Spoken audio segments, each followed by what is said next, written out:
Nu, sveiki, Zvēru dārzā. Rāmavas festivāls ir cauri, mēs tur nebijām, bet rekur ir rezultāts mans inkubators. Un kas tas ir? Jā, tās ir emu olas.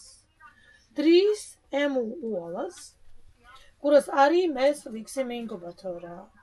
Parādi man kā augšiņu arī lūdzu, jo tur mums ir, kā jūs redzat vēl, uz augšu parādi. Kā jūs redzat, vistu olas, paipalu olas, tītaru olas un pērļu vistu olas. Es to visu lieku vienā inkubatorā, kas ir sākotnēji nepareizi. Jūs varat tā darīt, varat tā nedarīt, bet es tā izdarīju.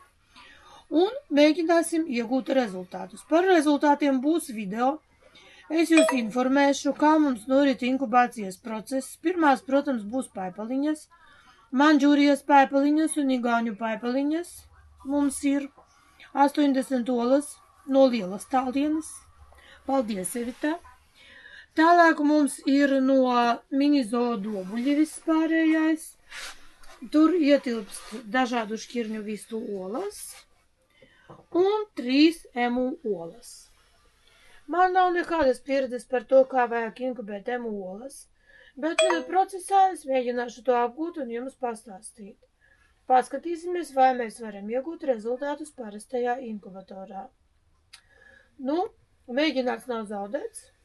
Kā būs, tā būs. Lūk, nu, es jums gribu pateikt, lai mums veicas. Atā.